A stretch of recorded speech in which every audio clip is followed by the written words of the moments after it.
Olá, queridos irmãos e irmãs, graça e paz, mais uma manhã de consagração e vamos refletir na palavra do Senhor como sempre, né?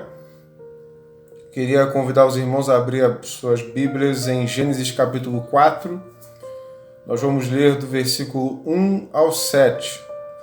Gênesis 4, versículos 1 a 7, ok? Diz o seguinte a palavra do Senhor: Coabitou o homem com Eva, sua mulher. Esta concebeu e deu à luz a Caim. Então disse: adquiri um varão com o auxílio do Senhor. Depois deu luz a Abel, seu irmão. Abel foi pastor de ovelhas e Caim lavrador. Aconteceu que no fim de uns tempos trouxe Caim do fruto da terra uma oferta ao Senhor. Abel, por sua vez, trouxe das primícias do seu rebanho e da gordura deste.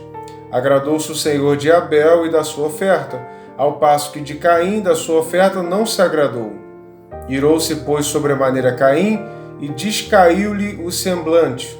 Então lhe disse o Senhor: por que andas irado e por que descaiu o teu semblante? Se procederes bem, não é certo que serás aceito? Se todavia procederes mal, eis que o pecado jaz à porta. O seu desejo será contra ti, mas a ti cumpre dominá-lo. Então, amados, algumas perspectivas importantes sobre esse texto.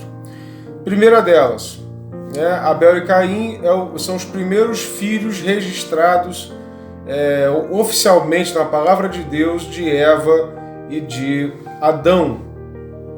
Caim e Abel, os dois irmãos. Segunda coisa, Abel era pastor de ovelhas e Caim lavrador. Então, a profissão de Caim era lavrar a terra e a de Abel era de pastorear ovelhas. Então, no versículo 3, ele conta que no fim de uns tempos, cada um trouxe do seu trabalho, do fruto do seu trabalho, uma oferta a Deus. E, evidentemente, Caim traz um fruto da terra e Abel traz a gordura, a primícia do seu rebanho, a gordura do rebanho, traz a carne da ovelha, E aí a Bíblia fala que o Senhor se agradou de Abel e não se agradou da oferta de Caim. Existem muitas coisas que o texto não diz, que eu já vi às vezes alguns pregadores colocarem. Por exemplo, que Caim não ofertou de coração, Que Caim, ele na verdade fez uma oferta de qualquer maneira e Abel fez uma oferta de coração. Bem, o texto não nos deixa claro isso.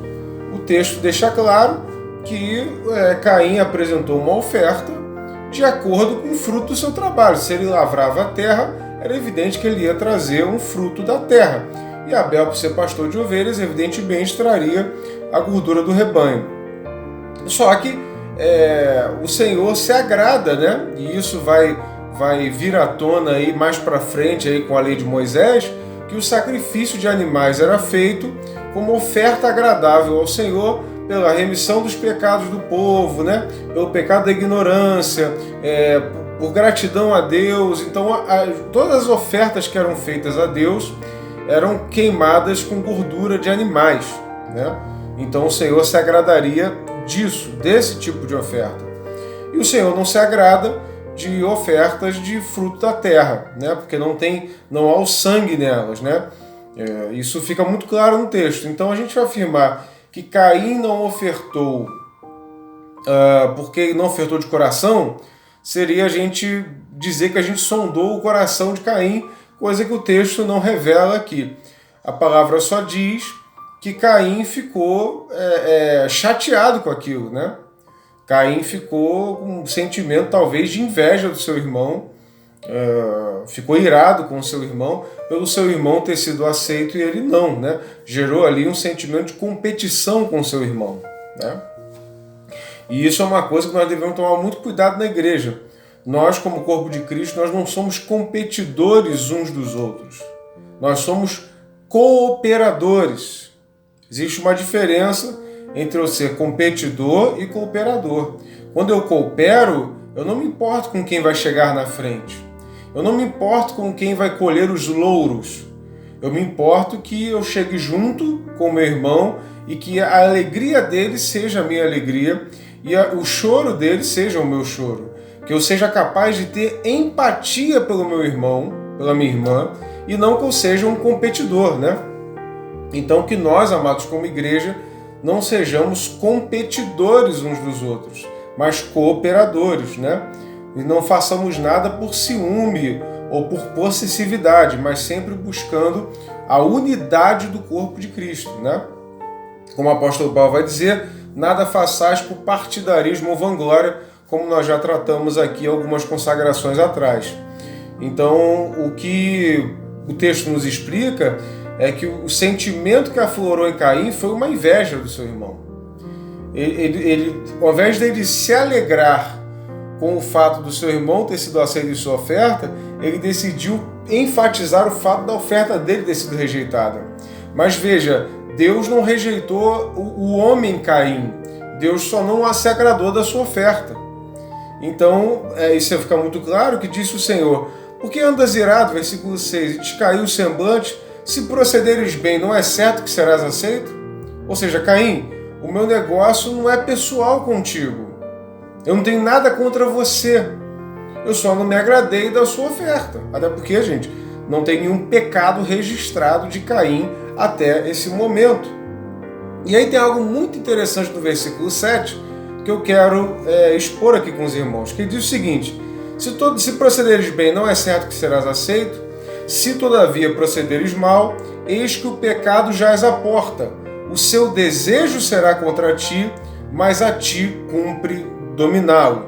Então, uma coisa que fica clara aqui: Deus sabia o que Caim estava para fazer. Porque Deus sim sonda mentes e corações. Ele sabia que o sentimento de Caim era de matar o seu irmão por causa da inveja, por causa da competitividade, por causa da possessividade. Mas ele diz: se proceder mal, o pecado jaz à porta. O seu desejo será contra ti, mas a ti cumpre dominá-lo. E aí Deus faz duas declarações aqui que são centrais para a vida cristã. Primeiramente, Ele é soberano, Ele sabe de todas as coisas. E Ele é capaz de saber de todas as coisas e ainda assim ser justo, o suficiente para julgar a terra e qualquer ser humano.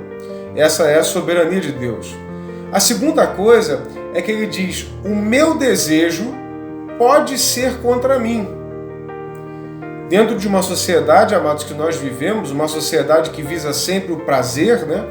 Uma sociedade que hoje tem visado muito a satisfação pessoal, a realização pessoal, a autoestima, né? Do corpo, da mente, emocional. Tudo você tem que fazer pensando somente na sua própria felicidade, no seu próprio bem-estar.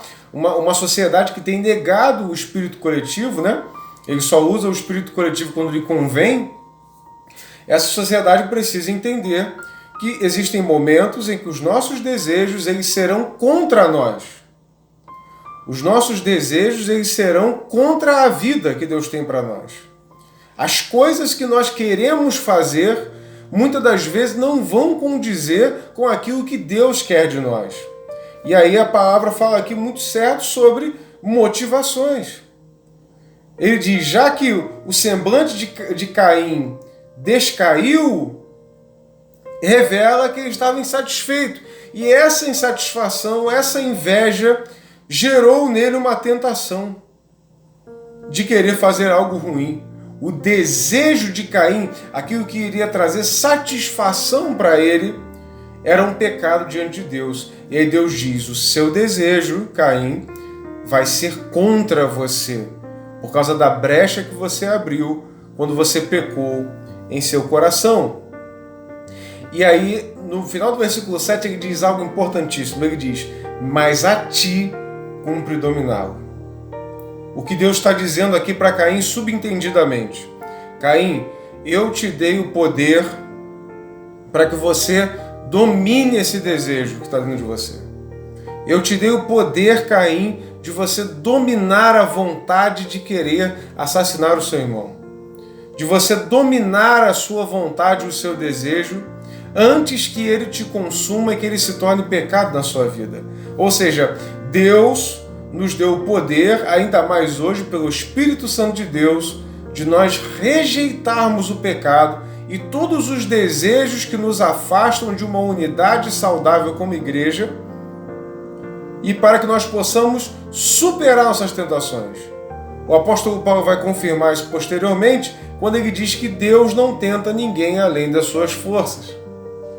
Ou seja, ninguém aqui de nós, quando pecar, a gente vai poder dizer, foi mais forte do que eu, não. Deus nos deu poder e forças para nós dominarmos nossos desejos e para nós julgarmos, dentro das verdades da palavra de Deus, aquilo que é bom e aquilo que é mal, diante dos olhos do Senhor.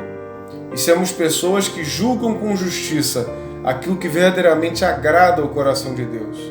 O que eu quero te convidar a refletir nessa manhã de quinta-feira é que eu e você tenhamos atenção para os desejos de coisas que tentam nos dominar o tempo todo, desejos que são contra a vontade de Deus, que são contra a unidade da igreja, que são contra os planos de Deus sobre nós e que Deus já nos deu o poder de dominá-los completamente.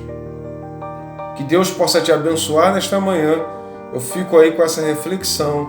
Deus te deu o poder do Espírito Santo de Deus para superar toda a adversidade e todo sentimento que possa te assaltar, querendo te impedir de fazer a vontade de Deus e permanecer no caminho de santidade. Que Deus te abençoe nessa manhã, meu querido, e possa te dar um dia abençoado, sempre meditando, orando no Espírito, de acordo com a palavra de Deus. Deus te abençoe e tenha um excelente dia na presença de Deus.